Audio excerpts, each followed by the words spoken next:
નમસ્તે મિત્રો, વિડીયોમાં ફરી તમારું સ્વાગત છે. મિત્રો, બોટાદમાં જે ઘટના બની હતી ખેડૂત આંદોલન લઈને, ત્યારે મિત્રો હાલ જે ઘટના બની હતી એને લઈને ધ્યાન રાખીને બોટાદની વકીલ ટીમ આવી છે સામે. જ્યાં મિત્રો વકીલ જેટલા પણ છે એઓએ વિડીયો બનાવીને બધા ખેડૂતોને જણાવ્યું છે કે તમારી સાથે જે અન્યાય થયો છે એના માટે અમે વિના મૂલ્યે લડવા માટે તૈયાર છીએ. તમારે કોઈ પણ સહાયની જરૂર પડે, પછી પોલીસ સામે હોય કે કોઈ મંત્રી સામે હોય કે તમારા કોઈ પણ સભ્ય ગુમ થયા હોય અને તમારે અથવા તો જામીનની જરૂર હોય તો પણ અમે એમાં મદદ કરશું અને વિના મૂલ્યે મદદ કરશું. જેમાં ઘણા બધા વકીલો પણ સામે આવ્યા છે. એટલું જ નહીં, તે લોકલ ટીમ ત્યાં હાજર થશે. જરૂર પડશે તો સુપ્રીમ કોર્ટ અને હાઈકોર્ટ ટીમ પણ એ બોલાવી દેશે. તો વિના મૂલ્યે તમારે કોઈ પણ સહાયની જરૂર હોય, જે વકીલો છે એમની સહાય તમે લઈ શકો છો. વકીલો તમને વિના મૂલ્યે આ સહાય પૂરી પાડશે અને કોઈ પણ જાતનો ખર્ચો કર્યા વિના તમને એ મદદ પૂરી પડાવશે.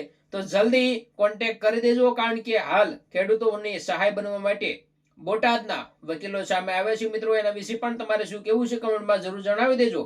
એટલું જ ને મિત્રો, ખેડૂતોના ન્યાય માટે હજી ઘણા બધા પણ આવી રહ્યા છે. એની સાથે વાત કરીએ તો હાલ ગોપાલભાઈ ઇટાલિયાએ પણ એક પગાર ખેડૂતોને સહાય કરવા માટે ફાળવેલો છે. જેમાં જે લોકોના ઘરમાં તોડફાડ થઈ છે અને એ લોકોને જે લોકોને જરૂર છે એવા લોકોને એ પગારમાંથી જેમ બને એમ થોડી ઘણી મદદ કરવામાં આવશે. મિત્રો, હાલ જે આ ઘટના બની છે એને લઈને તમારે શું કેવું છે કમેન્ટમાં જરૂર જણાવજો. અને ખાસ કરીને જે લોકોને વકીલની જરૂર હોય તેવા લોકોને આ વિડીયો શેર કરી દેજો, કારણ કે બોટાદની વકીલ ટીમ બધી જ સહાય પૂરી પાડશે વિના મૂલ્યે. તો જેમ બને વિડીયો શેર કરજો. જય માતા.